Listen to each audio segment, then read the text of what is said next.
বাকি যতটুকু কাপড় ফিটে ছিল সেটা দিয়ে মেয়ের জন্য কিউট একটা টপস বানিয়েছি। আর এই টপসের সাথে ম্যাচিং করে টিউলিপ একটি সেলোয়ার বানিয়েছি। এই সেলোয়ারের সাথে এই ড্রেসটা অসম্ভব সুন্দর লাগে। আর এই টপসটার জন্য আমি লেস নিয়েছি 20 টাকা গজের 1 গজ। এই 1 গজ লেস দিয়ে কিন্তু জামাটা খুব সুন্দর মতো মেক করা হয়ে যাবে। আর এই সেলোয়ার কাপড়টা কিন্তু আমি ম্যাচিং করিনি, এটা ঘরে ছিল, তাই ভাবলাম যে এটার সাথে ম্যাচিং হবে। আর এই কাপড়টাও কিন্তু রিজেক্ট ছিল। এই সেলোয়ারের কাপড়টা ছিল 4 গজ, আর 4 গজের মধ্যেই কিন্তু এমন ফুটো ছিল। তো যাই হোক, এটা কিন্তু আমি কেটে ফেলে দেবো। আর এই তো দেখতে পাচ্ছেন বাচ্চাকে কত কিউট লাগছে। তো চলুন প্রথমে জামাটাই কাটিং করি। প্রথমে হচ্ছে আমি জামার কুটিটা কেটে নেবো। আর কুটির লং রাখবো হচ্ছে আমি 9, আর এখানে শোল্ডারে রেখেছি 4.5, আর্মহোল রেখেছি 4, আর বডি অনুযায়ী হচ্ছে দাগ কেটে নিয়েছি। আর 1 ইঞ্চি নিয়েছি বেশি সেলাইয়ের জন্য, আর সেই অনুযায়ী হচ্ছে আমি কাটিং করে নিয়েছি। আর গলাটা হচ্ছে আমি সেলাই সময় কাটিং করে নেব। আর নিচের কুচির জন্য লং রেখেছি 8, কারণ আমি জামাটা লং রাখবো হচ্ছে 16। আর যাই হোক, আমি হচ্ছে টিউলিপ সেলোয়ারটা এখন কেটে নিচ্ছি। টিউলিপ সেলোয়ারটা কিন্তু কোনাকুনি ভাবে হচ্ছে ভাঁজ করে তারপর কাটিং করতে হয়। দেখি বুঝতে পারছেন আমি কিভাবে কেটে নিচ্ছি। আর এটাকে হচ্ছে আপনারা বারবার দেখলেই কিন্তু বুঝতে পারবেন এই সেলোয়ার কাটা কিন্তু তেমন একটা কঠিন না। আমি হচ্ছে এই সেলোয়ারের লং রাখবো 23, সেজন্য রাবারে আমি কিন্তু 2 ইঞ্চি রেখেছি। আর বাকি অংশ হচ্ছে নিচে পায়ের অংশতে রেখেছি।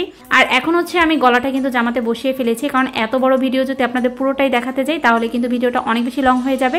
তো এই যে কাপড়টা দেখতে পাচ্ছেন, এটা হচ্ছে জামার সামনে যে কুচিটা আমি 2টা ব্যবহার করব, 2 পাশে 2টার জন্য হচ্ছে এই কাপড়টা আমি নিয়েছি। প্রথমে হচ্ছে 1 ভাঁজে এভাবে সেলাই করে, আরেক ভাঁজে দিলেই কিন্তু এভাবে চিকন করে আপনি সেলাই দিতে পারবেন। আর 2টাই যদি একভাবে সেলাই করতে যান তাহলে কিন্তু এমন চিকন হবে না, সেলাইটা কিন্তু বাজে হয়ে যাবে। তো যাই হোক, আমি কিন্তু কুচিও দিয়ে নিয়েছি। আর জামাটা যেহেতু হাতা কাটা হবে সেজন্য হাতার জায়গায় কিন্তু আমি পাইপিং বসিয়ে দিয়েছি কাপড় দিয়ে। আর এভাবে হচ্ছে গলাতে আমি এটা সামনে পট্টি দিয়েছিলাম, পরে এটাকে ছুটিয়ে ফেলেছি, আমার কাছে ভালো লাগেনি। আর ভি গলাটা হচ্ছে আমি সেলাইয়ের পরে এভাবে হচ্ছে লেস দিয়ে দিচ্ছি। দেখেই বুঝতে পারছেন লেস লাগানো কিন্তু তেমন একটা কঠিন না। আর জামার পেছনে কিন্তু আমি ফাড়া রেখেছি, মানে এখানে হচ্ছে আমি একটি সুক দিব। আমার কিন্তু লেস লাগানো ডান। আর আমি সামনে কিন্তু এভাবে হচ্ছে স্কেল দিয়ে দাগ কেটে নিয়েছি, আর সেই দাগ অনুযায়ী কিন্তু কুচিটা বসিয়ে নিয়েছি। আর দাগ যদি কাটা না হয় তাহলে কুচিটা দেখা যাবে হচ্ছে সোজাভাবে বসবে না। আর লাস্টে যে কুচিগুলো বেঁচে গিয়েছিল সেগুলো হচ্ছে আমি কেটে ফেলে দিয়ে তারপরে এভাবে সেলাই করে দিয়েছি। আর এই কুচির উপরে কিন্তু আমি আবারও লেস ব্যবহার করছি। আর এভাবে লেসটাকে 2 পাশেই হচ্ছে সেলাই করে নেব।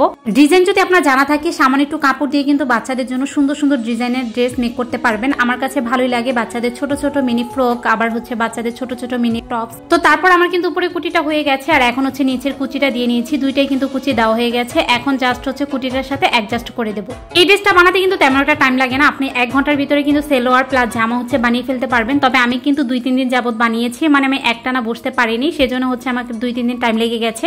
এই তো আমার কুচি দেওয়া হয়ে গেছে। এখন হচ্ছে আমি 2 পাশ হচ্ছে সেলাই করে নেব। তার আগে হচ্ছে কুচিটা হচ্ছে চাপ সেলাই দিয়ে নেব। আপনারা চাইলে কিন্তু এটাকে আয়রনও করে নিতে পারেন, তারপর চাপ সেলাইটা দিতে পারেন। তবে আমি কিন্তু আয়রন করি না, আমার কাছে ভেজাল লাগে, সেজন্য আমি হচ্ছে হাত দিয়ে চেপে সোজা করে তারপর হচ্ছে চাপ সেলাইটা দিয়ে নিই। আর এখন হচ্ছে সাইডের সেলাইটা দিলেই কিন্তু আমার জামাটা একদম ডান। এই ড্রেসটা বানানো কিন্তু একদমই ইজি, আপনারা দেখলেই বুঝতে পারবেন কতটা সহজ ড্রেসটা। 2-1 বার দেখলেই কিন্তু আপনারা নিজেরা কাটিং প্লাস সেলাই সুন্দর মতো করে নিতে পারবেন। তো ড্রেসটা তো আমার বানানো হয়ে গেছে। এখন হচ্ছে জামাটার হাতের কাজ করে নেব, মানে হাতের সেলাইটা দিয়ে নেব আর পেছনে একটি সুক বসিয়ে দেবো, তাহলে কিন্তু জামাটা পরার জন্য একদম পারফেক্ট। এখন হচ্ছে সেলোয়ারটা সেলাই করে নিচ্ছি, 2টা হায়ের অংশ একসাথে হচ্ছে লাগিয়ে তারপর হচ্ছে সেলাই করে নিচ্ছি। দেখেই বুঝতে পারছেন একটা সেলাই দেওয়ার পরে কিন্তু আমি আবার একটা সেলাই দিয়েছি। তারপর যে কাপড়টা দেখতে পাচ্ছেন সেলাই করছি, এটা হচ্ছে আমি লম্বা কেটে হাত দিয়ে ভাঁজ করে লেচ অনুযায়ী বসিয়ে দিচ্ছি।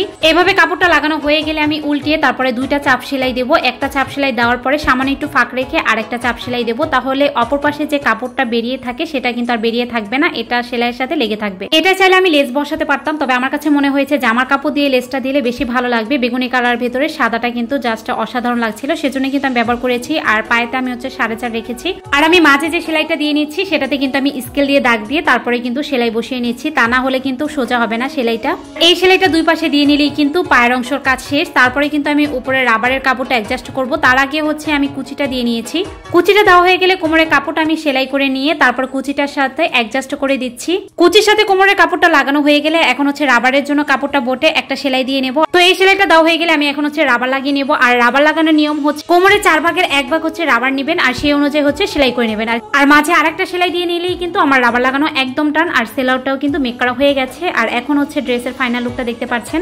বাচ্চাদের জন্য এমন টাইপ ড্রেসগুলো আমার কাছে খুব বেশি পছন্দের, তো আমার হচ্ছে এই ড্রেসটা খুব বেশি ভালো লেগেছে, সেজন্যই কিন্তু আমি এভাবে মেক করেছি। আপনাদের কাছে এই ড্রেসটা আজকে কেমন লেগেছে অবশ্যই কমেন্ট করে জানাতে ভুলবেন না। আর এই ড্রেস পরাতে আমার মেয়েকে কেমন লাগছে সেটাও কমেন্ট করে জানাবেন। সবাই অনেক বেশি ভালো থাকবেন, সুস্থ থাকবেন। আল্লাহ হাফেজ।